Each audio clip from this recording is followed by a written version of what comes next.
Você já se perguntou onde o Jardim do Éden está agora? A maioria das pessoas acredita que ele foi destruído após Adão e Eva serem expulsos. Mas e se eu dissesse que essa suposição está completamente errada? Gênesis 3, 24, nos diz que Deus colocou querubins no leste do jardim, mas nunca menciona sua destruição. A Bíblia etíope, preservada por séculos na tradição cristã mais antiga da África, revela algo que as versões ocidentais obscureceram. O Éden não foi apagado da existência. Ele foi velado, escondido, movido para além da percepção humana comum. Nesta jornada, vamos explorar 3 verdades revolucionárias. Primeiro, vamos descobrir onde o Éden realmente está agora e por que você não pode simplesmente caminhar até lá. Segundo, vamos conhecer os verdadeiros guardiões desse lugar sagrado, seres tão poderosos que até outros anjos os temem. Terceiro, vamos desvendar por que Deus mantém o Éden protegido até hoje e o que isso significa para o destino da humanidade. E uma vez que compreendemos essa primeira camada, a história real começa. A tradição etíope preserva textos que o Ocidente rejeitou durante os concílios da Igreja primitiva. Entre esses textos está o livro de Enoque, considerado escritura sagrada na Etiópia, mas apócrifo em outras tradições. Enoque descreve visões de um jardim que existe simultaneamente na terra e nos céus. Ele fala de um lugar onde o tempo funciona diferentemente, onde a morte nunca entrou, onde a árvore da vida ainda produz seus frutos imortais. Rabinos antigos, que estudavam a cabala judaica, relatavam experiências místicas, onde suas almas eram temporariamente transportadas para visões do Éden. Eles descreviam não um lugar destruído, mas um jardim vibrante, mais real que o mundo físico. Um jardim protegido por barreiras que a matéria comum não pode penetrar. Mas o que exatamente são essas barreiras? Gênesis usa uma palavra fascinante quando descreve o que Deus fez com o Éden. A palavra hebraica pode ser traduzida como velar ou ocultar. Não destruir, não aniquilar, simplesmente remover do acesso direto. Imagine colocar algo precioso em uma dimensão paralela, onde ele continua existindo, mas fica invisível e intocável para aqueles que habitam esta realidade caída. A cosmologia da Bíblia etíope descreve múltiplos níveis de realidade. O mundo físico onde vivemos é apenas a camada mais baixa. Acima dele existem os céus atmosféricos, depois os céus estelares, e, finalmente, os céus celestiais, onde Deus habita. O Éden, segundo essa tradição, e foi elevado acima do firmamento, posicionado entre o mundo terrestre e os reinos totalmente celestiais. Ele existe em um estado intermediário, acessível apenas através de transformação espiritual profunda. Por que Deus faria isso? Por que não destruir simplesmente o jardim após a queda da humanidade? A resposta revela algo profundo sobre a natureza da redenção divina. O Éden permanece porque o plano de Deus sempre foi restaurar a humanidade ao seu estado original. O jardim é mantido como um monumento à intenção original da criação, como uma promessa física de que o paraíso perdido será recuperado.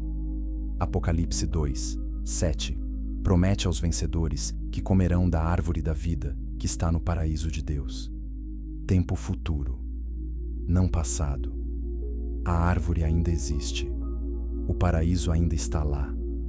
E mais importante, ele está guardado, protegido, mantido puro e intocado pelas corrupções deste mundo caído. Mas quem são os guardiões desse lugar sagrado? Textos etíopes descrevem o Éden como tendo portões em múltiplas direções. O portão oriental, mencionado em Gênesis, é apenas um dos pontos de acesso. Cada portão tem seus próprios guardiões.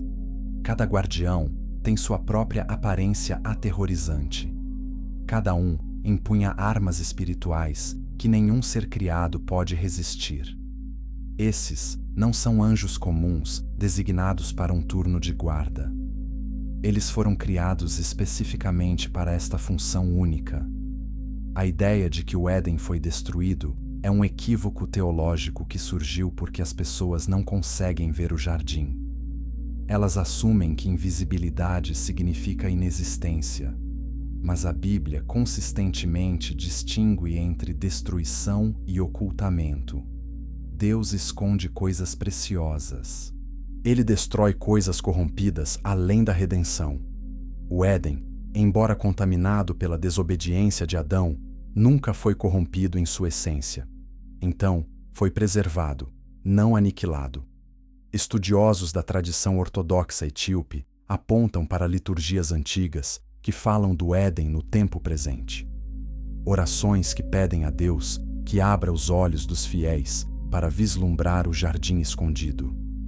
Hinos que descrevem os anjos guardando continuamente as árvores sagradas. Essa não é apenas teologia poética. É a crença literal mantida por milhões de cristãos ao longo de milênios. Mas se o Éden ainda existe, isso levanta questões perturbadoras. Quem ou o que exatamente os guardiões estão impedindo de entrar? Ou será que eles estão impedindo algo de sair? E o que aconteceria se esses guardiões algum dia abandonassem seus postos? As respostas a essas perguntas nos levarão a territórios que a teologia ocidental raramente explora. Territórios onde anjos caem não apenas do céu, mas de suas próprias naturezas. Onde criaturas, além da compreensão humana, executam ordens divinas com poder absoluto. A jornada para entender os guardiões do Éden começa com aceitar que muito do que nos ensinaram sobre o jardim está incompleto. E quando completamos a história com os textos preservados pela igreja mais antiga do mundo, uma narrativa muito mais complexa e fascinante emerge. Uma narrativa onde o paraíso perdido nunca foi realmente perdido, apenas escondido, aguardando o momento certo para ser revelado novamente. Capítulo 2. Guardiões com olhos de fogo. Esqueça tudo o que você imagina quando pensa em anjos. Esqueça as imagens de figuras brancas com asas suaves tocando harpas douradas. Os guardiões do Éden não são nada disso. A Bíblia etíope os descreve com detalhes que fariam até o mais corajoso profeta tremer. Olhos como tochas de fogo, vozes que fazem os céus estremecerem, formas tão intensas que aqueles que os viram em visões mal conseguiam suportar a experiência. Ezequiel 1:13 nos dá um vislumbre do que esses seres realmente são. Ele descreve criaturas vivas, cuja aparência era como brasas de fogo ardente. Eles se moviam com a velocidade do relâmpago. Suas asas produziam sons como o rugido de muitas águas. Esses não são guardiões gentis. São manifestações de poder divino concentrado. O termo hebraico usado em Gênesis 3:24 é querubim. Mas a compreensão popular de querubins como bebês angelicais rechonchudos é uma distorção artística do Renascimento. Os querubins bíblicos autênticos são seres de categoria extremamente elevada na hierarquia celestial. Eles são descritos consistentemente como tendo múltiplas faces, múltiplas asas e uma presença tão intensa que até serafins, outra ordem angelical, mantém distância respeitosa. A tradição etíope preserva descrições ainda mais detalhadas. Textos antigos falam de querubins com 4 faces simultaneamente visíveis: leão, touro, águia e humano. Cada face representa um aspecto diferente da criação que eles protegem. O leão simboliza majestade e força. O touro representa serviço e sacrifício. A águia indica visão celestial e transcendência. A face humana mostra inteligência e governo.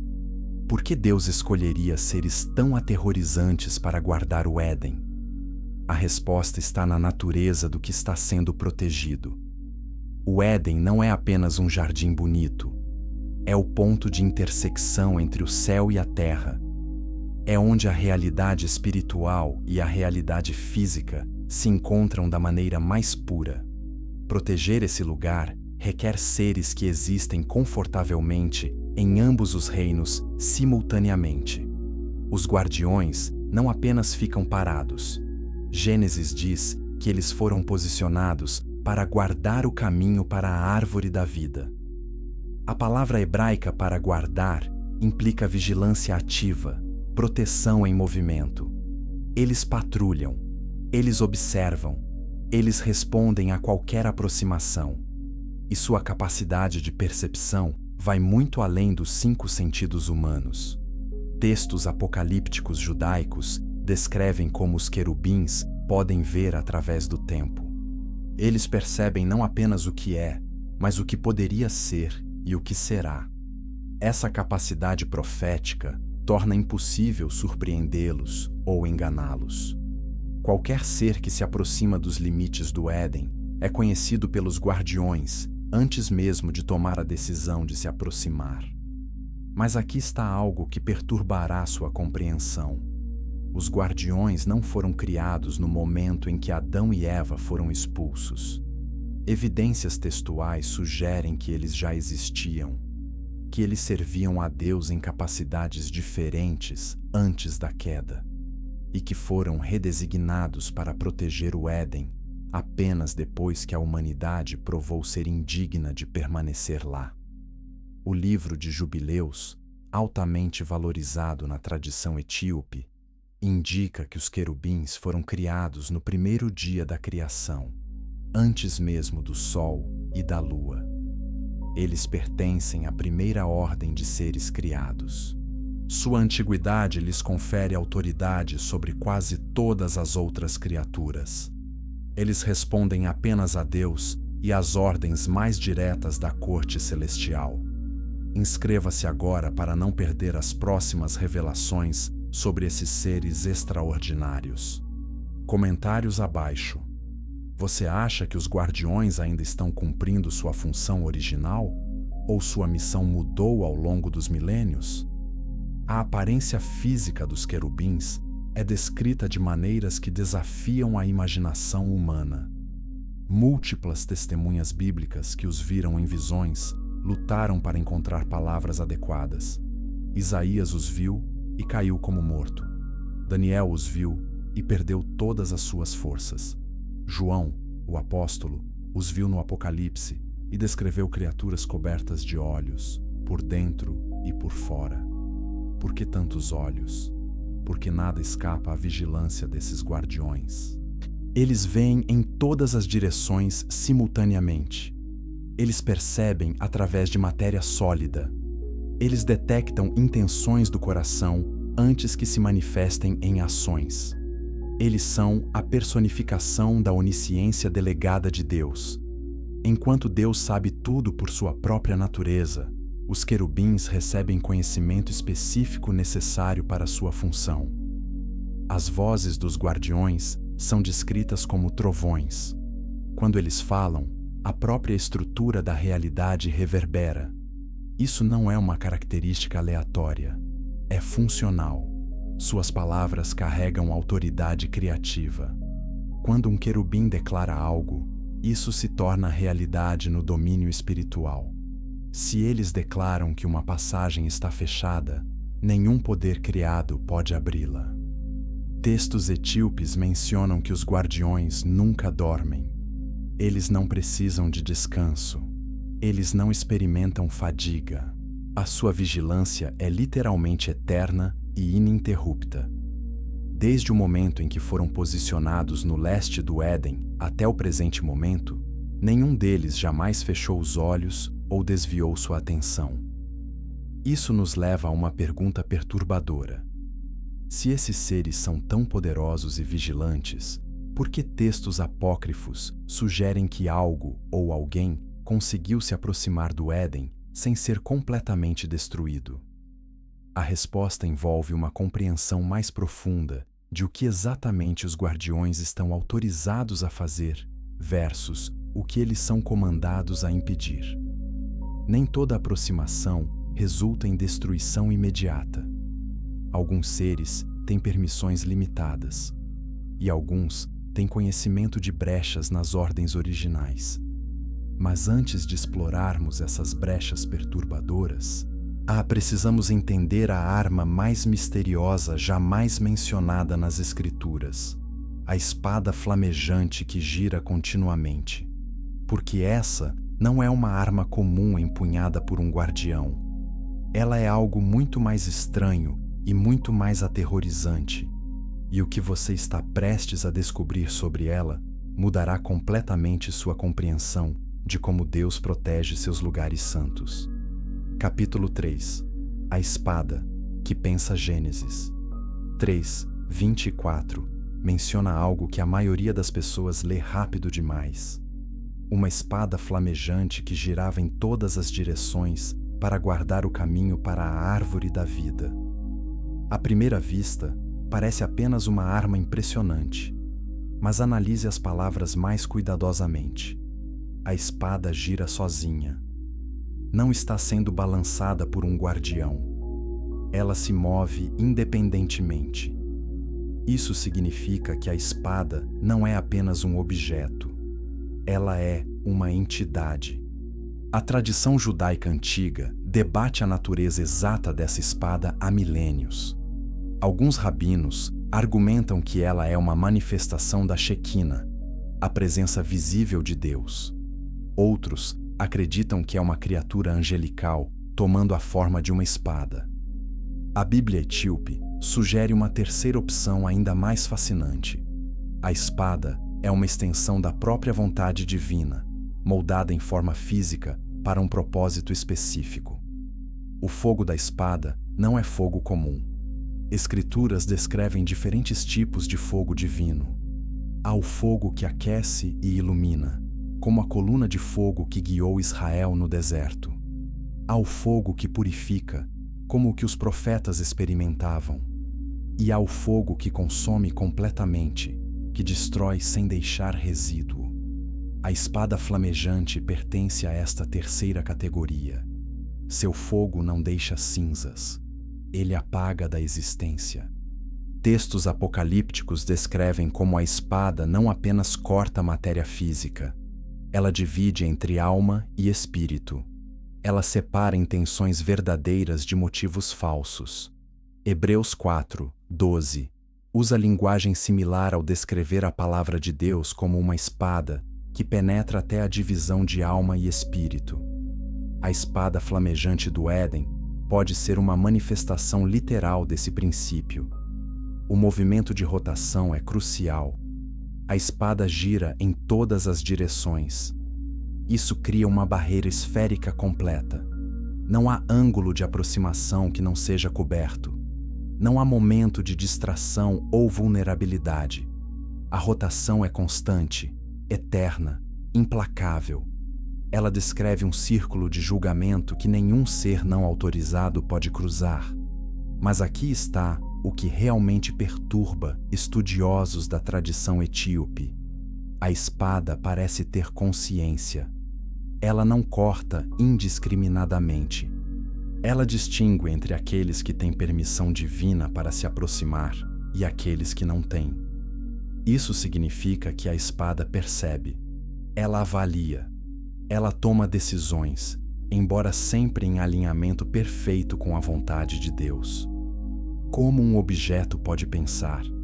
A resposta é que a espada não é realmente um objeto no sentido que entendemos. É uma manifestação de julgamento divino contínuo. Deus não criou a espada uma vez e depois a deixou funcionar mecanicamente. Ele continuamente sustenta sua existência e função. A espada é Deus julgando em tempo real, momento a momento, cada entidade que se aproxima do Éden. Compartilhe este vídeo com alguém que precisa entender o poder absoluto com que Deus protege seus lugares santos. Curta, se essas revelações estão expandindo sua compreensão das Escrituras. Descrições místicas judaicas falam de visões onde a espada flamejante aparece não como uma única lâmina, mas como milhares de lâminas se movendo em padrões impossíveis. Como se a realidade ao redor do Éden estivesse sendo constantemente cortada e recortada, impedindo qualquer abertura ou ponto de entrada. É uma barreira quadridimensional que opera não apenas no espaço, mas também no tempo. Isso explica por que ninguém nunca encontrou o Éden físico. Não é apenas que ele foi movido ou escondido. É que a própria abordagem a ele é cortada da continuidade espaço-temporal. Você não pode caminhar até lá porque o caminho é literalmente removido antes que você possa percorrê-lo. A espada edita a realidade em tempo real para manter a separação. A chama da espada é descrita em alguns textos como tendo cores além do espectro visível normal. Cores que apenas seres espirituais podem perceber. Essas cores transmitem informações, avisos, consequências. Qualquer entidade espiritual que se aproxima vê nas chamas o resultado exato de tentativas de transgressão. Elas veem sua própria destruição antes que ela aconteça.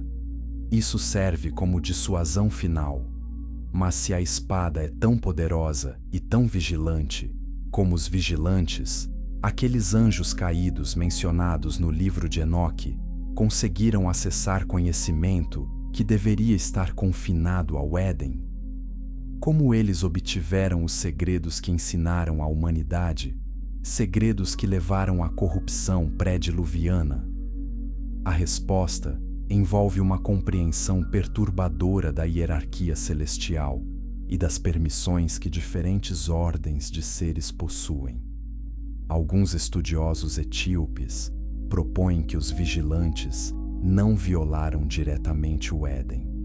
Em vez disso, eles carregavam memórias do tempo antes da queda, quando eles próprios tinham acesso ao jardim. Eles ensinaram à humanidade não o que roubaram, mas o que lembravam. Memórias de como o mundo funcionava quando céu e terra estavam unidos. Conhecimento que se tornou proibido apenas depois que a humanidade provou ser indigna dele. Essa distinção é crucial. Se os vigilantes nunca violaram as defesas do Éden, então a espada flamejante nunca falhou em sua função. Ela continua girando perfeitamente, sem nunca ter permitido uma única transgressão. Mas isso levanta outra questão. Se o conhecimento proibido veio de memórias angelicais, não de invasão atual do Éden, então, o que exatamente a espada está guardando agora? A resposta nos leva mais fundo nas camadas de mistério que cercam o jardim escondido. Porque a espada não está apenas impedindo a entrada, ela está impedindo saída. Há algo dentro do Éden, algo além da árvore da vida, que não pode ser permitido escapar para o mundo caído.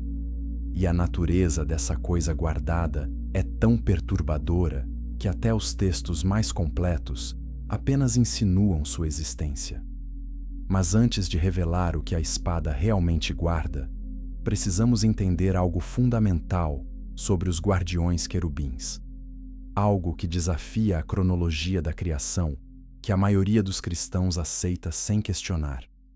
Porque esses guardiões não foram criados quando você pensa. Eles são mais antigos do que você pode imaginar. E sua antiguidade revela algo chocante sobre o plano de Deus desde o princípio. Capítulo 4. Antes dos anjos existirem.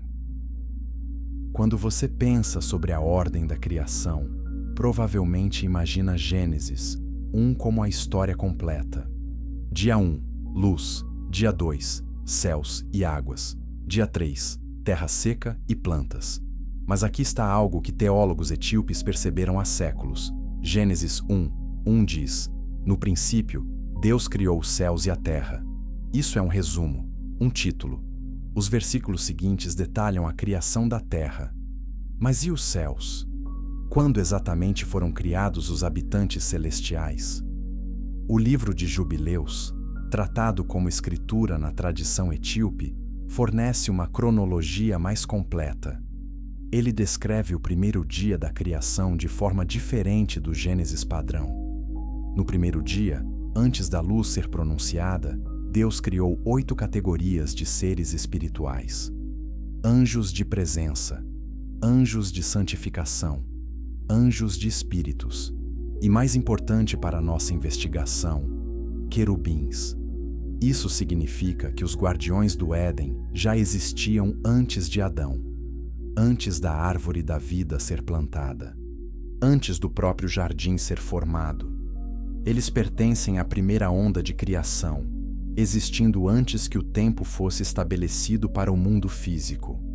Sua antiguidade lhes confere autoridade e conhecimento que anjos criados depois não possuem. Por que isso importa?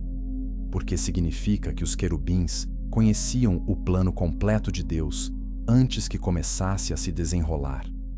Eles viram a criação do homem com total compreensão de que ele cairia. Eles foram designados para proteger o Éden antes que houvesse necessidade de proteção. Sua posição foi estabelecida proativamente, não reativamente. Deus sabia desde o princípio que a humanidade seria expulsa do jardim. Essa presciência divina e o posicionamento antecipado dos guardiões revelam algo profundo. A queda não foi um acidente que pegou Deus de surpresa. Foi permitida dentro de um plano maior. E os querubins foram criados especificamente para gerenciar as consequências dessa queda permitida. Eles são, em essência, executores de um decreto divino estabelecido antes que Adão desse seu primeiro suspiro. Textos gnósticos etíopes, embora tratados com cautela pela Igreja Ortodoxa, preservam tradições sobre os querubins que os distinguem claramente de outros anjos. Eles descrevem os querubins como tendo sido formados da substância mais próxima do próprio Deus. Não tão próximos quanto o Logos, Cristo, mas mais próximos que qualquer outra criatura. Isso explicaria sua tremenda potência e autoridade. Comente abaixo. Você acha que Deus criou os querubins sabendo exatamente como eles seriam usados para bloquear o acesso humano ao Éden? O que isso revela sobre o planejamento divino?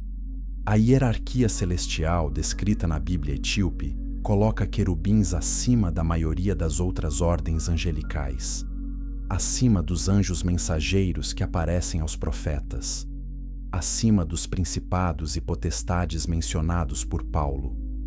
Apenas os serafins, aqueles que estão imediatamente ao redor do trono de Deus cantando Santo, Santo, Santo, estão em nível comparável. E mesmo entre serafins e querubins, há debate sobre qual ordem é superior. Ezequiel 10 descreve querubins no templo celestial que Deus lhe mostrou em visão. Esses querubins transportam o próprio trono de Deus. Eles são a plataforma móvel sobre a qual a glória divina se desloca. Isso não é uma função decorativa. É uma responsabilidade de sustentação estrutural da presença de Deus em movimento. Apenas seres da mais alta calibragem e confiabilidade absoluta poderiam receber tal tarefa. Se os querubins carregam o trono de Deus em visões celestiais, faz sentido que eles também sejam designados para guardar o lugar onde céu e terra se encontravam perfeitamente. O Éden era essencialmente um fragmento do céu estabelecido na terra. Era uma embaixada celestial no reino físico. Quem melhor para proteger essa embaixada do que aqueles que servem mais próximos ao rei? Mas aqui está onde a cronologia se torna perturbadora. Se os querubins foram criados no primeiro dia, antes de Lúcifer cair, então eles testemunharam a primeira rebelião angelical. Eles viram um dos seus, possivelmente um querubim ele mesmo, segundo Ezequiel 28, se voltar contra Deus. Eles observaram a primeira traição cósmica se desenrolar e ainda assim permaneceram leais. Essa lealdade testada através da primeira grande crise celestial os qualifica exclusivamente para guardar contra futuras transgressões. Eles não são ingênuos. Eles conhecem o engano. Eles reconhecem rebelião disfarçada de luz. Nenhum ser caído pode se aproximar deles fingindo autoridade ou bondade. Eles viram o original. Eles não serão enganados por cópias. Tradições rabínicas descrevem como os querubins possuem um tipo de conhecimento que outros anjos não têm. Conhecimento experiencial de ambos os lados da lei. Eles conhecem perfeita obediência porque a vivem continuamente. Mas eles também testemunharam perfeita rebelião quando Lúcifer caiu. Essa perspectiva dupla os torna juízes ideais de intenção e autoridade. Então, quando os vigilantes, aquela ordem específica de anjos mencionada no livro de Enoque, decidiram descer à terra e tomar esposas humanas, os querubins já conheciam o resultado. Eles já haviam visto esse padrão antes. Anjos criados, escolhendo seus próprios caminhos em vez da vontade de Deus. E o que aconteceu depois da descida dos vigilantes confirmaria os piores temores cósmicos, porque essas uniões proibidas produziriam algo que não deveria existir, algo que ameaçaria a própria ordem da criação. Mas aqui está a pergunta que manteve teólogos etíopes acordados por séculos. Os guardiões querubins do Éden e os vigilantes que caíram são categorias completamente separadas de seres?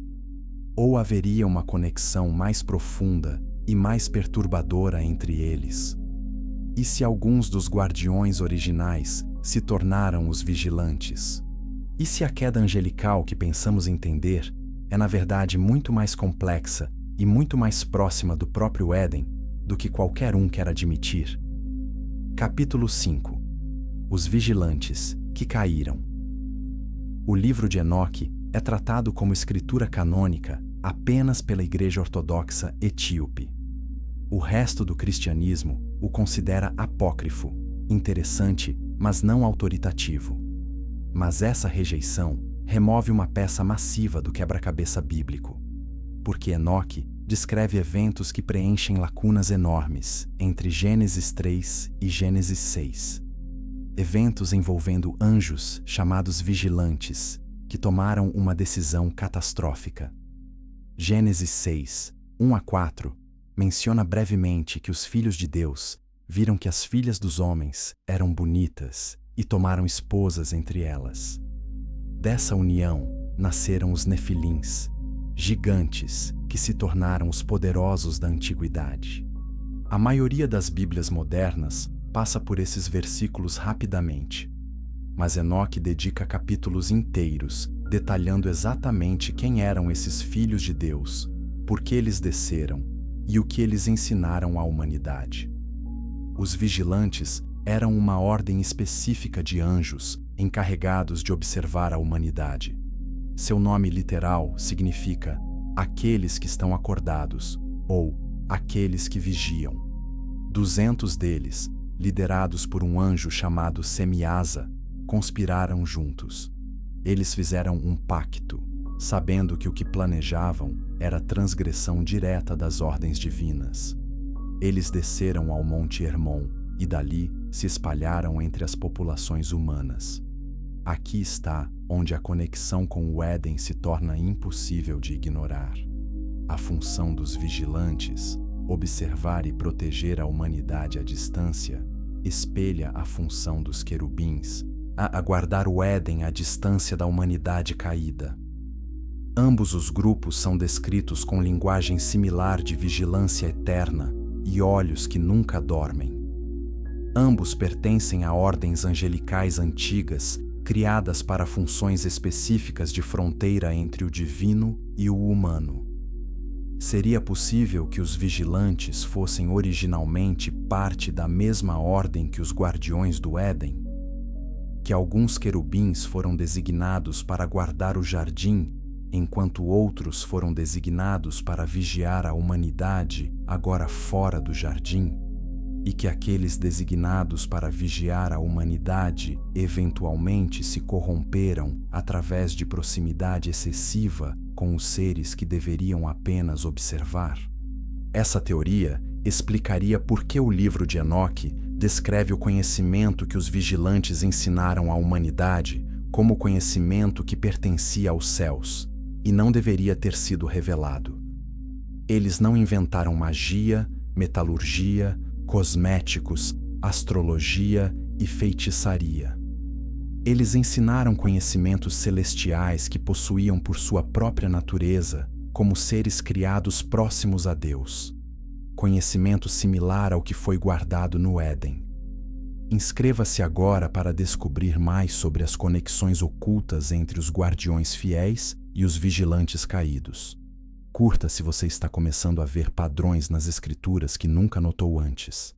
Enoque 6-9 lista os nomes dos líderes dos vigilantes: Semiasa, Azazel, Armarus, Baraquel, Cocabiel e outros. Cada um ensinou à humanidade diferentes aspectos de conhecimento proibido. Azazel ensinou armas de guerra e cosméticos de sedução. Cocabiel ensinou astrologia e sinais celestiais. Armarus ensinou contra-encantamentos e magia. Esse conhecimento acelerou a corrupção humana exponencialmente.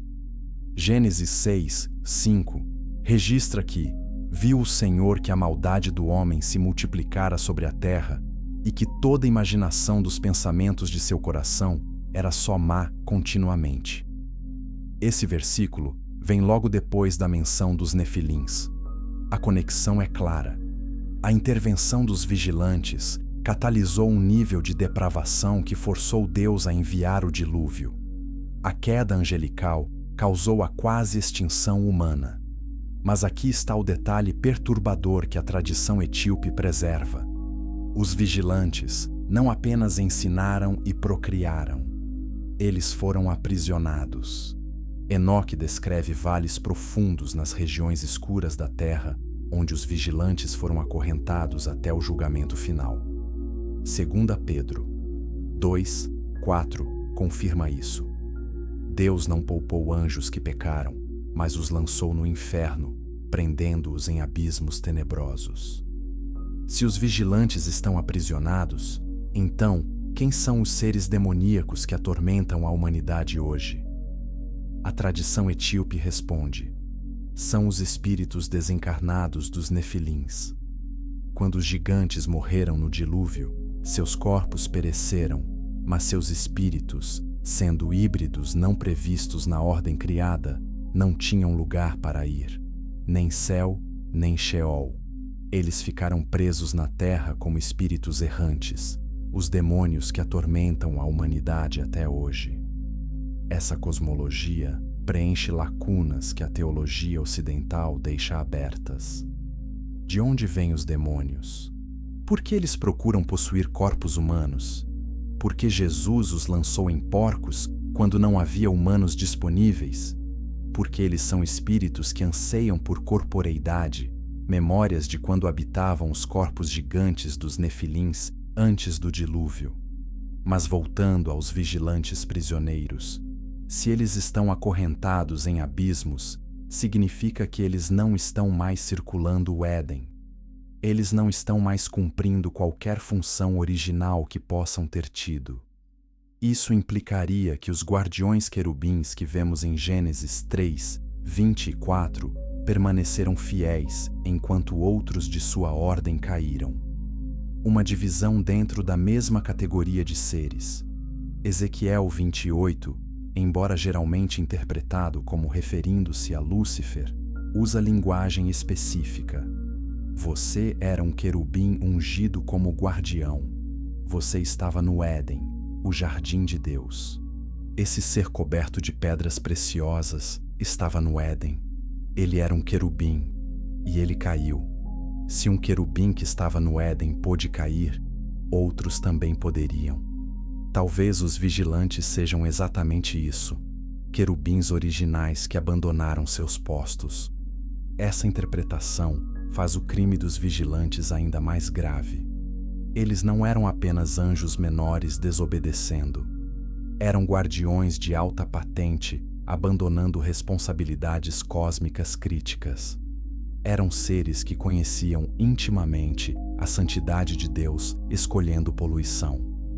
Eram aqueles que haviam testemunhado o Éden, escolhendo corrupção terrestre. Por isso, seu julgamento é tão severo e sua prisão tão absoluta. Mas se alguns guardiões caíram, o que impede os restantes de também caírem? O que mantém os querubins atuais leais após milênios de serviço na mesma posição? E mais perturbadoramente, e se a queda não terminou? E se há guardiões que nem caíram completamente, nem permaneceram totalmente fiéis, existindo em algum estado intermediário, sussurrando conhecimento proibido através das barreiras que deveriam estar protegendo? Para responder isso, precisamos entender algo que até mesmo mencionar era considerado perigoso nos tempos antigos: a língua original da criação. Porque os vigilantes não apenas ensinaram conhecimento, eles ensinaram palavras, sons, frequências que interagem diretamente com a estrutura da realidade. E essa língua proibida ainda está sendo guardada. Mas por quem? E para quê? Capítulo 6. A língua proibida da criação. Gênesis 2, 19, descreve Deus trazendo os animais a Adão para ver como ele os chamaria. E tudo o que Adão chamou aos animais viventes, esse foi o seu nome. Isso parece um simples exercício de nomenclatura, mas rabinos antigos entendiam algo mais profundo acontecendo. Adão não estava simplesmente inventando rótulos arbitrários. Ele estava percebendo e pronunciando as verdadeiras naturezas essenciais de cada criatura. A tradição cabalística ensina que existe uma língua original, anterior a Babel, anterior até mesmo a Adão, em certo sentido. Uma língua que não foi inventada, mas descoberta. Uma língua onde cada som corresponde diretamente a uma realidade espiritual. Onde falar algo com pronúncia correta não apenas descreve a coisa, mas influencia e manifesta a coisa. A Bíblia etíope preserva tradições que essa língua primordial era a língua dos anjos. A língua que Deus usou para pronunciar a criação à existência. Haja luz não foi dito em hebraico ou aramaico ou qualquer língua humana. Foi dito na língua da criação, e a vibração dessas palavras literalmente formou fótons e ondas eletromagnéticas. Adão, criado à imagem de Deus e ainda não caído, tinha acesso parcial a essa língua. Ele podia perceber frequências espirituais e reproduzi-las suficientemente para nomear os animais de acordo com suas essências verdadeiras. Mas após a queda, essa capacidade foi drasticamente diminuída. A humanidade caída não consegue mais ouvir ou pronunciar as frequências completas da língua criacional. Aqui está onde os guardiões do Éden entram na história de forma perturbadora. Eles conhecem essa língua perfeitamente. Sendo criados no primeiro dia, antes mesmo da luz ser pronunciada, eles testemunharam os comandos criativos originais. Eles ouviram Deus falar mundos à existência. E como seres espirituais de alta ordem, eles retêm o conhecimento completo dessa língua primordial. O que aconteceria se essa língua fosse ensinada a seres não autorizados? A resposta está parcialmente registrada no que os vigilantes fizeram. Enoque 8 lista entre os conhecimentos proibidos ensinados à humanidade: encantamentos e corte de raízes, adivinhação e sinais, os sinais celestiais e seus movimentos. Essas não são meras superstições, são aplicações corrompidas de princípios reais de como som, símbolo e intenção interagem com a criação. Compartilhe este vídeo para que mais pessoas descubram os segredos da língua que antecede todas as línguas humanas. Comente se você já considerou que certas palavras e sons podem ter poder real, além do significado convencional. Magia, na compreensão bíblica, não é fantasia fictícia. É a tentativa de humanos caídos manipularem realidade espiritual sem autoridade divina.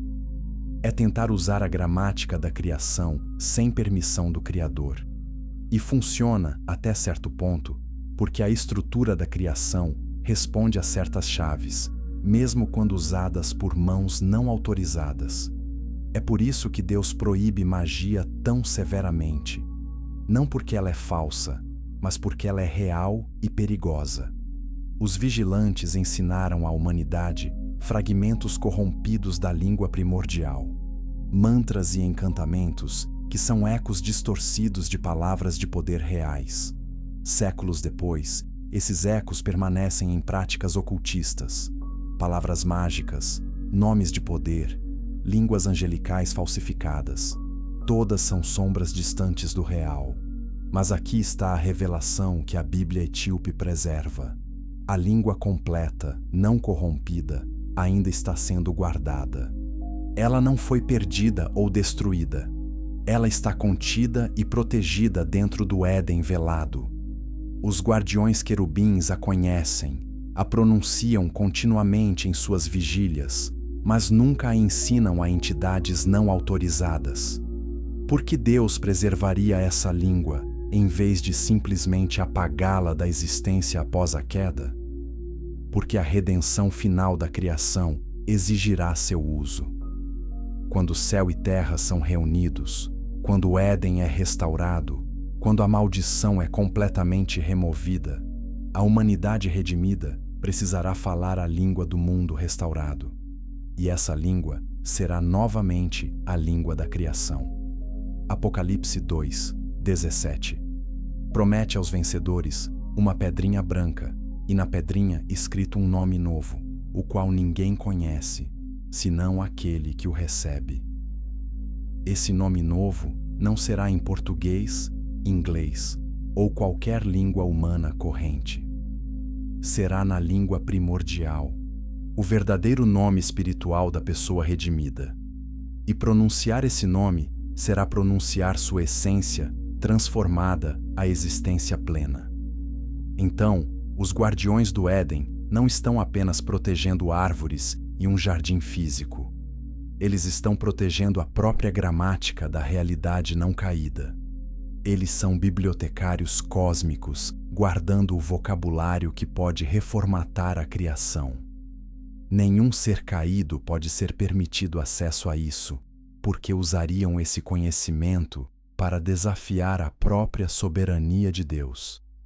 Textos místicos judaicos, especialmente aqueles associados com cabala prática, afirmam que certas combinações de letras hebraicas retêm ecos fraquíssimos do poder criacional original. Eles descrevem como rabinos santos podiam, através de meditação profunda nessas combinações, realizar pequenos milagres. Mas esses textos sempre avisam que tal conhecimento é perigosíssimo sem pureza completa de coração e motivo. Isso explica por que Deus confundiu as línguas em Babel. Gênesis 11, 6 registra Deus dizendo: Eis que o povo é um, e todos têm uma mesma língua. E isto é o que começam a fazer. E agora não haverá restrição para tudo o que eles intentarem fazer. Havia algo sobre unidade linguística que dava à humanidade caída poder perigoso. Dividir as línguas foi uma medida de proteção, não apenas punição. Mas aqui está a questão perturbadora. Se os guardiões conhecem a língua criacional perfeitamente, e se alguns guardiões caíram para se tornarem os vigilantes, então os vigilantes levaram consigo o conhecimento dessa língua para seus lugares de prisão. Significa que há seres caídos que conhecem fragmentos substanciais da gramática da criação. E se eles encontrassem uma maneira de ensinar esses fragmentos a agentes na Terra, mesmo de suas prisões?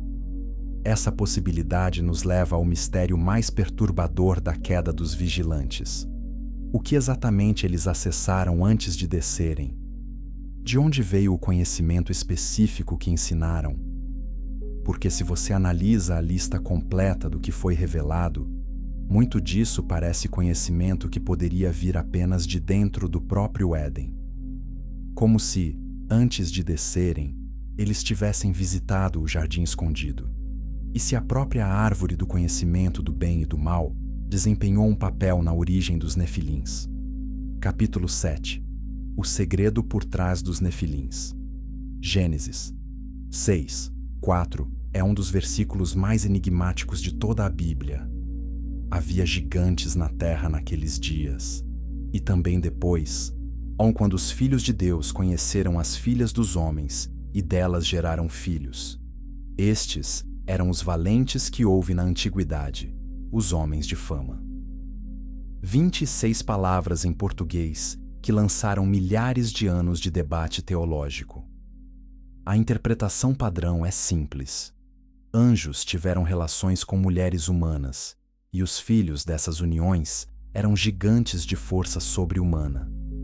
Mas a tradição etíope, preservada em comentários sobre o livro de Enoque, adiciona camadas perturbadoras a essa história. Porque os Nefilins não eram apenas grandes em estatura. Eles eram aberrações de várias maneiras, perturbando a própria ordem da criação. Enoque descreve os Nefilins como tendo apetites impossíveis de saciar. Eles consumiam toda a produção de trabalho humano e ainda tinham fome. Eles começaram a comer animais, depois uns aos outros, como depois humanos. Eles não eram simplesmente gigantes, eram buracos negros de consumo, nunca satisfeitos, sempre querendo mais. Como se suas naturezas híbridas criassem vazios que nenhuma quantidade de substância física poderia preencher. Por que híbridos angelicais humanos teriam características tão monstruosas? A resposta pode estar não apenas na genética espiritual corrompida, mas na fonte de onde os vigilantes obtiveram o conhecimento para criar tais híbridos. Porque seres espirituais e humanos físicos não deveriam ser capazes de produzir prole. As categorias são fundamentalmente incompatíveis. Então, como os vigilantes realizaram isso? Textos etíopes sugerem algo que a maioria das traduções ocidentais omitem. Os vigilantes usaram conhecimento. Eles aplicaram entendimentos de como espírito e matéria interagem em níveis que não deveriam conhecer.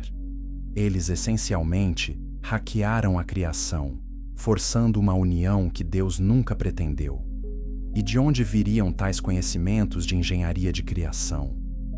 Curta este vídeo se você está percebendo conexões entre o Éden, os vigilantes e os Nefilins, que nunca viu explicadas em sermões tradicionais. Inscreva-se para não perder as conclusões perturbadoras desta investigação. Há duas árvores no centro do Éden: a árvore da vida e a árvore do conhecimento do bem e do mal. A humanidade comeu da segunda e foi expulsa antes de poder comer da primeira. Mas o que exatamente era o conhecimento do bem e do mal que aquela árvore conferia? Interpretações tradicionais dizem que era consciência moral, o fim da inocência. Mas textos etíopes sugerem que era algo mais literal e mais técnico. Conhecimento do bem e do mal poderia significar conhecimento de como criar e destruir, bem como vida, construção, ordem, mal como morte, destruição, caos. A árvore conferia entendimento dos princípios operacionais por trás de ambos. Por que isso seria proibido? Porque seres caídos usariam tais conhecimentos para propósitos que Deus nunca pretendeu, como forçar uniões entre ordens de seres que deveriam permanecer separadas. Se os vigilantes tiveram acesso, mesmo indireto, a conhecimentos derivados da árvore do conhecimento, isso explicaria como eles conseguiram gerar os Nefilins. Eles literalmente conheciam demais. Eles entendiam os mecanismos espirituais de como vida é formada e podiam manipular esses mecanismos de maneiras proibidas. Os Nefilins eram produtos de conhecimento aplicado fora dos limites estabelecidos por Deus. Isso adiciona camadas à razão pela qual Deus posicionou a espada flamejante para guardar o caminho à árvore da vida. Não era apenas para impedir humanos de viverem eternamente em seus estados caídos. Era para impedir qualquer ser, humano ou angelical, de acessar conhecimentos criativos que podiam ser usados para corromper a ordem estabelecida ainda mais. As árvores do Éden representam tecnologias divinas que, nas mãos erradas, causam catástrofes cósmicas. Números 13:33 menciona que os espiões israelitas viram nefilins na terra prometida séculos depois do dilúvio. Também vimos ali gigantes, filhos de Anak, descendentes dos gigantes, e éramos aos nossos olhos como gafanhotos, e assim também éramos aos seus olhos. Isso significa que os nefilins sobreviveram ao dilúvio de alguma forma, ou foram recriados depois. Se foram recriados, isso significa que o conhecimento de como produzi-los ainda estava disponível após o dilúvio. Talvez inscrito em tabuletas que sobreviveram, como algumas lendas sugerem.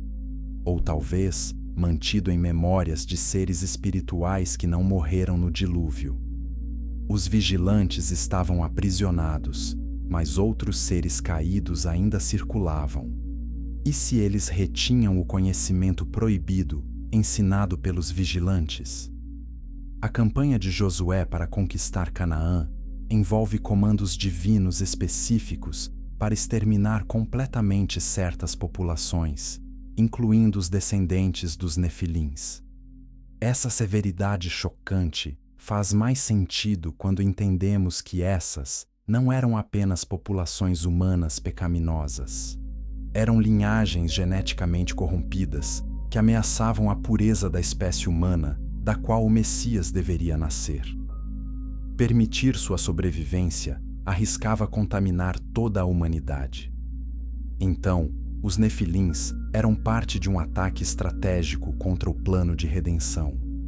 Se a humanidade fosse suficientemente corrompida geneticamente, nenhum humano verdadeiro permaneceria do qual o Messias prometido pudesse nascer. O dilúvio preservou Noé e sua família, especificamente porque Gênesis 6:9 diz que Noé era perfeito em suas gerações, possivelmente significando geneticamente puro, não misturado com linhagens nefilim. Essa batalha pelo código genético humano revela que o Éden e seus guardiões são parte de uma guerra cósmica muito maior. Uma guerra não apenas sobre moralidade ou adoração, mas sobre a própria substância física e espiritual da criação. Uma guerra onde seres caídos tentam reescrever as regras da realidade e seres fiéis defendem os parâmetros estabelecidos pelo Criador. E o Éden velado é ao mesmo tempo troféu e arsenal nessa guerra. Mas se o Éden contém conhecimentos e recursos tão poderosos e perigosos, por que Deus simplesmente não o destruiu após a queda? Por que mantê-lo existindo, mesmo escondido, arriscando que seres não autorizados possam eventualmente descobrir como acessá-lo? A resposta está na própria natureza do Éden, como microcosmo de algo muito maior. Porque o Éden não é apenas um jardim. É um reflexo terrestre de uma realidade celestial. E entender esse espelhamento muda completamente o que os guardiões estão realmente protegendo. Capítulo 8. Éden, como espelho do céu. Êxodo 25:40 contém uma instrução específica que Deus deu a Moisés sobre a construção do tabernáculo. Atenta, pois, que o faças conforme ao seu modelo, que te foi mostrado no monte. O tabernáculo terrestre deveria ser construído exatamente de acordo com o padrão celestial que Moisés viu. Isso estabelece um princípio crucial. Coisas na Terra podem ser réplicas intencionais de realidades celestiais. Hebreus 8:5 confirma esse princípio, descrevendo os sacerdotes terrestres como servindo de exemplo e sombra das coisas celestiais. A Terra reflete o céu. Estruturas físicas são construídas para corresponder a estruturas espirituais. Rituais humanos espelham realidades angelicais. E no centro dessa correspondência está o conceito de que o Éden terrestre era um espelho do Éden celestial. A Bíblia etíope descreve o Éden não como uma criação única, mas como uma projeção, como se Deus tivesse tomado as características de sua própria morada celestial e as impresso em um local físico na Terra. Tudo no jardim terrestre, cada árvore, cada rio, cada característica, correspondia a algo na realidade celestial. O Éden era um portal de experiência, onde céu e terra se sobrepunham perfeitamente.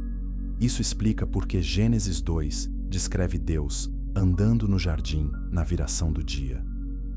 Não que Deus esteja confinado a um corpo físico que precisa caminhar, mas que no Éden havia manifestação da presença divina de maneira que não existe em nenhum outro lugar terrestre após a queda. O Éden era onde as duas realidades se fundiam, onde Deus poderia interagir com humanos físicos sem mediação. Os querubins guardiões do Éden correspondem aos querubins que cercam o trono de Deus nos céus. Isaías 6 e Ezequiel 1 descrevem visões do trono celestial de Deus, rodeado por criaturas viventes de poder incrível. Apocalipse 4 descreve 4 seres viventes cobertos de olhos ao redor do trono.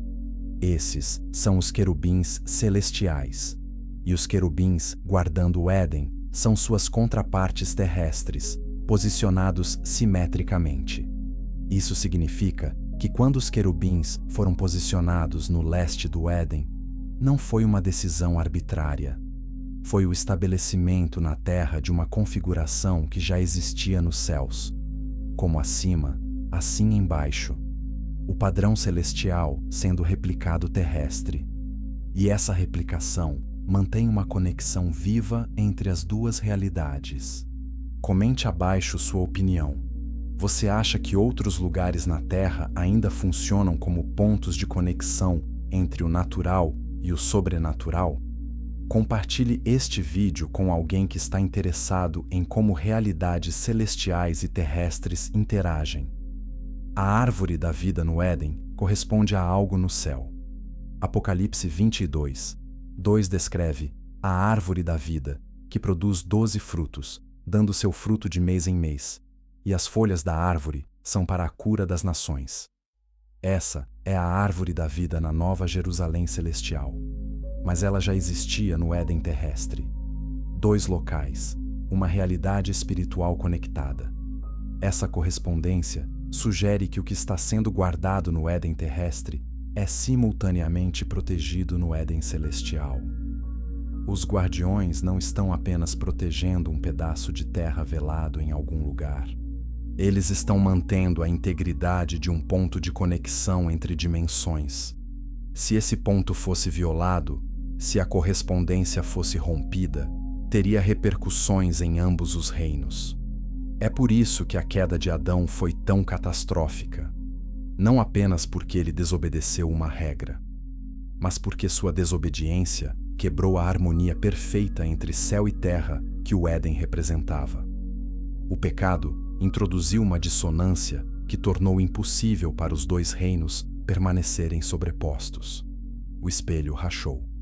E a única solução era velar o lado terrestre, até que purificação completa pudesse ser alcançada. Os 4 rios que fluíam do Éden, descritos em Gênesis 2:10-14, são outra indicação de correspondência celestial. Textos apocalípticos judaicos descrevem rios de luz e rios de fogo fluindo do trono de Deus. O Éden terrestre tinha rios físicos que correspondiam a esses fluxos celestiais de energia espiritual. Quando o Éden foi velado, esses rios foram cortados ou redirecionados para dentro do reino oculto. Então, quando procuramos pelo Éden hoje na geografia física e não o encontramos, não é porque ele foi destruído. É porque a realidade física da Terra foi desconectada daquele ponto de correspondência. O espelho ainda existe em ambos os lados, mas o reflexo está bloqueado.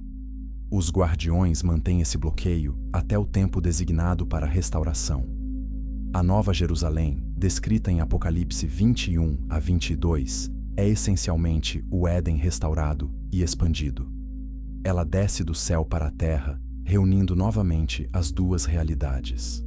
Deus habita com os humanos. A árvore da vida é acessível. Os rios fluem. E não há mais necessidade de guardiões ou espada flamejante, porque toda ameaça de corrupção foi permanentemente removida. Mas até aquele dia, os guardiões permanecem. Eles são os mantenedores do padrão original. Eles preservam o modelo ao qual a criação redimida será restaurada. Sem eles mantendo o Éden intacto, não haveria template para a restauração final. Sua vigilância não é apenas defensiva, é preservacional. Eles são como curadores de museu, guardando a obra-prima pela qual toda a história está trabalhando. Isso levanta uma questão final sobre os guardiões. Se sua função é tão crítica para o próprio plano de redenção, e se alguns guardiões caíram para se tornarem os vigilantes, qual é a garantia de que os guardiões restantes não cairão também? O que os mantém leais após milênios? E mais perturbadoramente, há evidências de que alguns guardiões estão em algum lugar intermediário entre completa lealdade e completa rebelião. Capítulo 9. A queda silenciosa dos guardiões. Lúcifer caiu. 1/3 dos anjos caiu com ele, segundo interpretações de Apocalipse 12, 4. Os vigilantes caíram. Gênesis 6 e Enoque são explícitos sobre isso. Mas aqui está uma pergunta que teólogos etíopes debateram por séculos. Todos os que caíram são mencionados nas Escrituras? Ou houve quedas silenciosas, transgressões nunca registradas nos textos canônicos, porque ocorreram nas margens da criação, longe dos olhos humanos? Os guardiões do Éden servem em isolamento relativo. Eles não interagem com populações humanas. Eles não entregam mensagens proféticas. Eles simplesmente vigiam, geração após geração, milênio após milênio. Que tentações enfrentam seres em tais posições? Não as tentações de sedução humana que corromperam os vigilantes, mas talvez tentações de outra natureza. Tédio é uma tentação possível? Pode um ser angelical experimentar o peso de função inalterada por eras? Textos apócrifos às vezes insinuam que anjos podem experimentar estados semelhantes ao cansaço humano, não físico, mas espiritual. Um desgaste de propósito, uma fadiga de rotina eterna. Se isso é possível, os guardiões do Éden seriam candidatos principais. Outra tentação seria curiosidade sobre aquilo que guardam. Os guardiões estão posicionados perto das árvores do Éden, incluindo a árvore do conhecimento. Eles vigiam algo cujo propósito é conferir conhecimento. Será que anjos desejam conhecimento além do que lhes foi dado? 2 Pedro 1:12 menciona que anjos desejam olhar para os mistérios da salvação. Se eles desejam entendimento sobre a redenção, podem desejar outros conhecimentos também.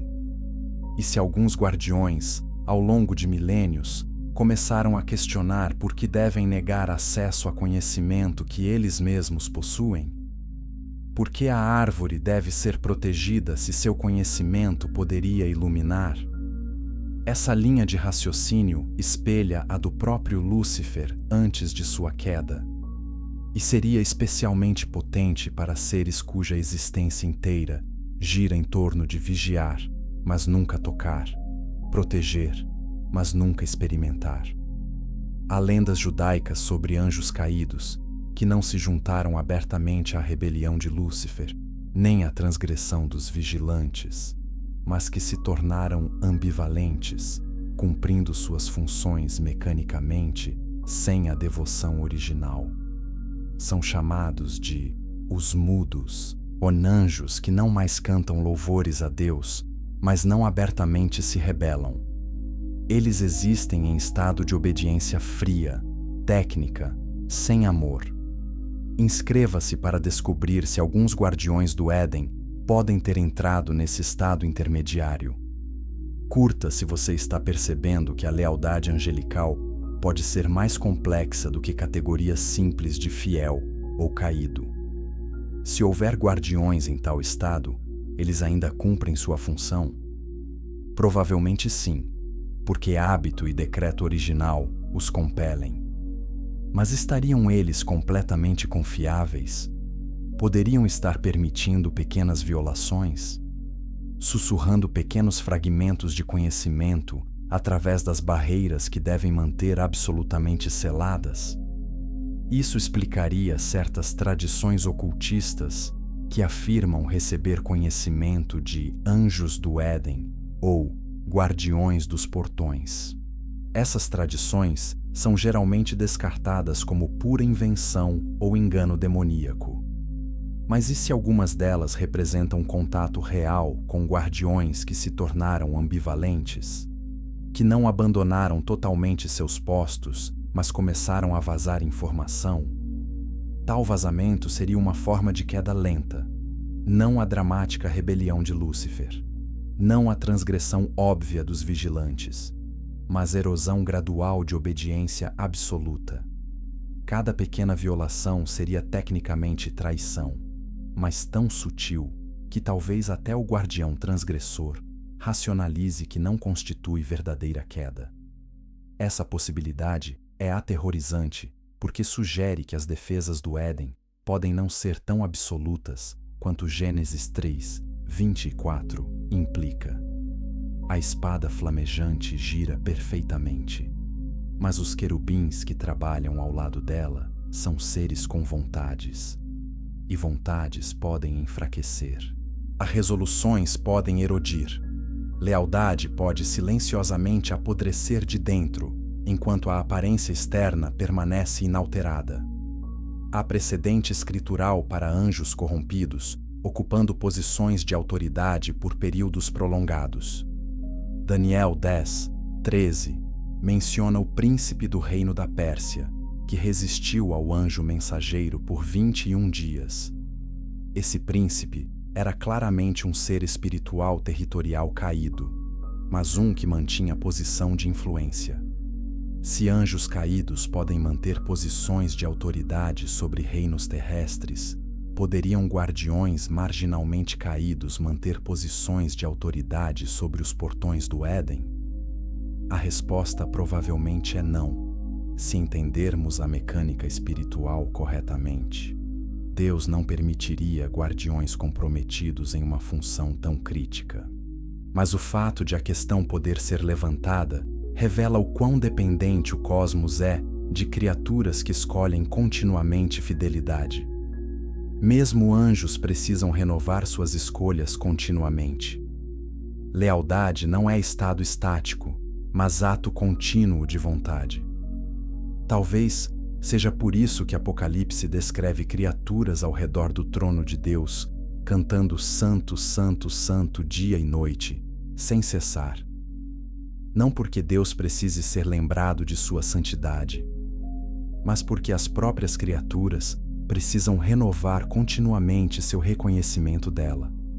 O louvor não é apenas adoração, é renovação de compromisso. Os guardiões do Éden, em sua vigilância silenciosa, estão continuamente renovando sua escolha de obedecer. Mas mesmo se a maioria dos guardiões permanece fiel, e mesmo se sistemas divinos previnem que guardiões completamente caídos permaneçam em seus postos, há pelo menos um guardião cujo status é particularmente misterioso. Textos etíopes o chamam de o último sentinela. E tudo sobre ele é diferente dos outros guardiões, porque ele não é realmente um anjo, e sua função não é realmente defesa. É algo muito mais final e muito mais aterrorizante. Capítulo 10. O último sentinela. Ezequiel 28, 14, descreve um querubim ungido que estava no Éden. Tu eras querubim ungido para proteger, e te estabeleci. No monte santo de Deus estavas, no meio das pedras afogueadas andavas. Esse verso geralmente é interpretado como referência a Satanás antes de sua queda. Mas a tradição etíope preserva uma leitura alternativa. E se não todos os querubins ungidos caíram? E se um permaneceu? Há referências fragmentadas em textos apocalípticos judaicos a um guardião que nunca se move. Enquanto outros querubins patrulham e a espada flamejante gira, há uma figura que permanece perfeitamente imóvel no centro do jardim. Não dorme, não se distrai, não pisca. Simplesmente existe em vigilância absoluta e eterna sobre o coração do Éden. Esse guardião é descrito não como querubim de 4 faces, mas como tendo apenas uma face humana, mas olhos que queimam com intensidade, além de qualquer outro ser criado. Textos etíopes o chamam de aquele que nunca voltou, significando que quando foi posicionado no Éden, não houve momento em que ele deixou aquele posto, nem mesmo brevemente. Sua função não é impedir invasores externos. Os querubins que patrulham e a espada flamejante fazem isso. Sua função é vigiar as próprias árvores. Especificamente, garantir que nada seja removido do Éden. Nenhum fruto, nenhuma folha, nenhuma semente, nenhum fragmento de conhecimento ou vida pode sair enquanto ele estiver de guarda. Por que tal guardião seria necessário? Porque as tentativas de violar o Éden não viriam apenas de fora. A maior ameaça é que algo de dentro seja retirado. A árvore da vida produz frutos continuamente. Se um único fruto fosse contrabandeado para o mundo caído, daria vida eterna a um ser não redimido. As consequências seriam catastróficas. Gênesis 3, 22 registra a preocupação de Deus. Eis que o homem é como um de nós, sabendo o bem e o mal. Ora, pois, para que não estenda a sua mão, e tome também da árvore da vida, e coma, e viva eternamente. Ao humanos caídos vivendo eternamente em seus estados caídos, seria o inferno literalmente, existência eterna em corrupção. O último sentinela garante que isso nunca aconteça. Compartilhe este vídeo para revelar a outros o guardião mais misterioso de todos. Comente. Você acha que o último sentinela é um anjo ou algo diferente? Descrições desse sentinela nunca o chamam explicitamente de anjo. Ele é referido como a vigília, o imóvel, aquele cujos olhos não fecham.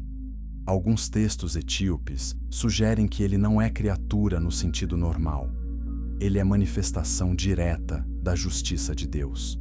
Não uma pessoa angelical, mas um princípio divino tomando forma perceptível. Se isso estiver correto, então o último sentinela não pode cair porque não possui vontade separada da vontade de Deus.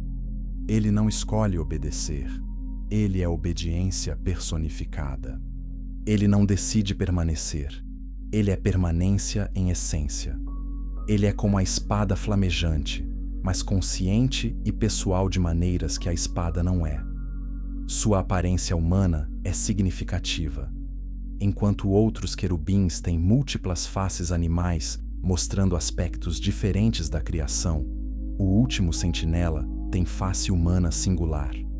Isso simboliza que sua função está relacionada especificamente à humanidade. Ele guarda contra o que os humanos poderiam fazer se tivessem acesso. Ele é a resposta permanente de Deus à queda de Adão. Há uma tradição de que esse sentinela nunca fala. Outros anjos pronunciam mensagens, cantam louvores, declaram julgamentos. Mas o último sentinela é mudo. Seu testemunho é sua presença. Sua mensagem é sua imobilidade. Ele é o não permanente de Deus a qualquer tentativa de ignorar as consequências da queda. Quando o Éden for finalmente restaurado, quando a nova Jerusalém descer, quando a morte for destruída e toda lágrima enxugada, o que acontecerá com o último sentinela? Sua função terminará. Não haverá mais necessidade de impedir acesso à árvore da vida, porque todos na cidade redimida terão livre acesso a ela. Apocalipse 22. 2 descreve a árvore crescendo em ambos os lados do rio, suas folhas para a cura das nações. Talvez, naquele dia, o último sentinela finalmente se moverá. Talvez ele se afastará de seu posto de milênios e se juntará ao coro de louvor ao redor do trono. Ou talvez ele simplesmente cessará de existir, sua função cumprida, sua necessidade terminada, porque ele não foi criado para comunhão ou adoração. Ele foi criado para vigilância até que vigilância não fosse mais necessária. Mas até aquele dia, ele permanece.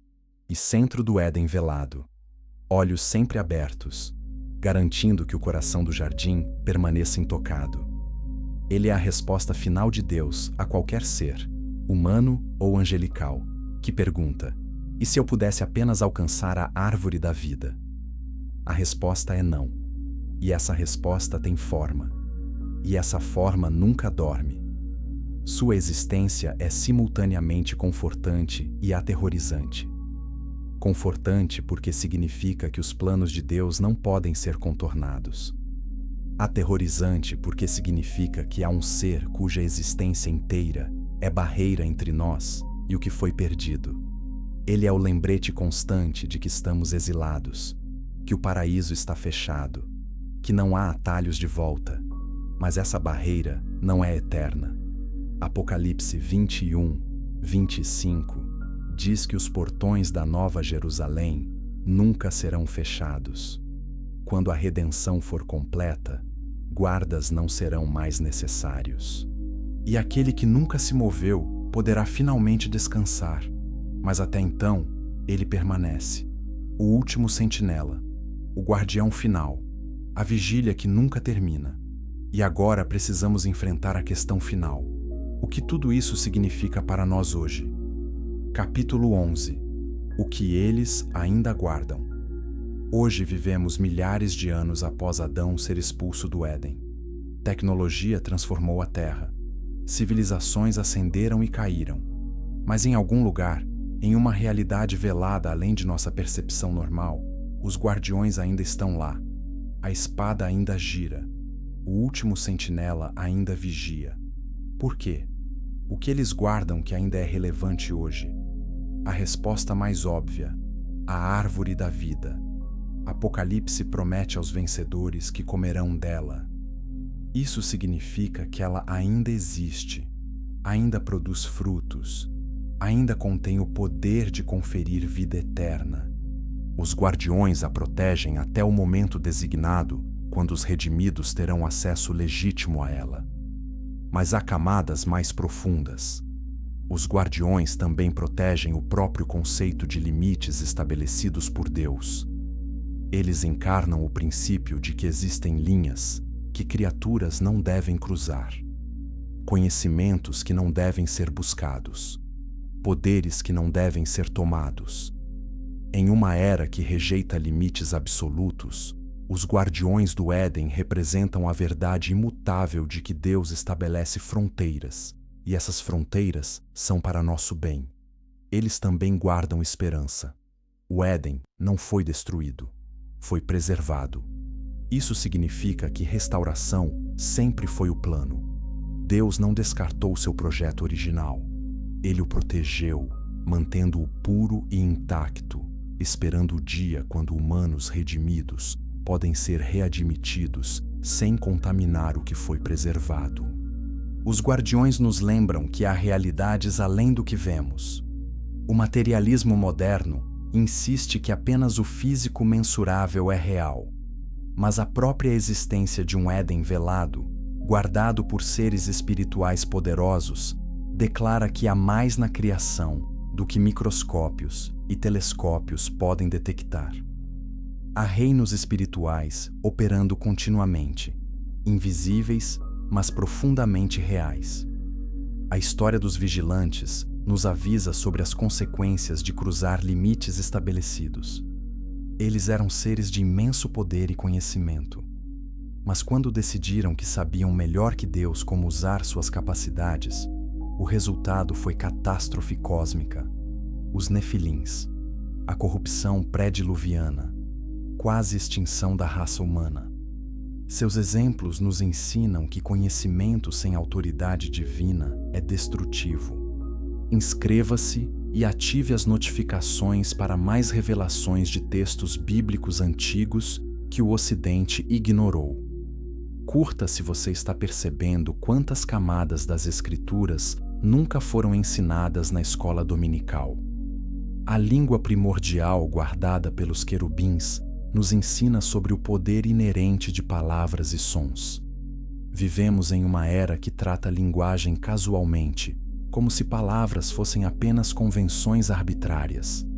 Mas a tradição do Éden nos lembra que certas palavras, certas combinações, certos tons têm poder real. Por isso, somos instruídos a guardar nossas línguas, a falar verdade, a evitar blasfêmia. Porque linguagem interage com realidade espiritual de maneiras que não compreendemos completamente. O espelhamento entre o Éden celestial e terrestre nos ensina que a realidade física importa. Não somos meros espíritos presos temporariamente em corpos descartáveis. Deus criou intencionalmente correspondência entre reinos físicos e espirituais. Ele pretende eventualmente reuni-los permanentemente. Ressurreição corporal não é mera metáfora, mas parte do plano de restaurar a relação original entre matéria e espírito.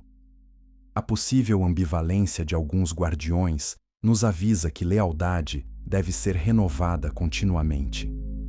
Não importa quão longa nossa história de fidelidade, cada momento presente requer escolha renovada.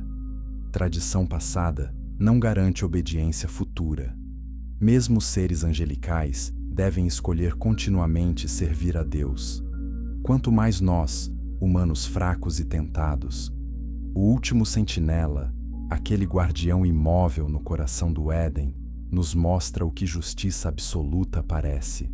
Não negociável, sem exceções, sem cansaço ou compromisso.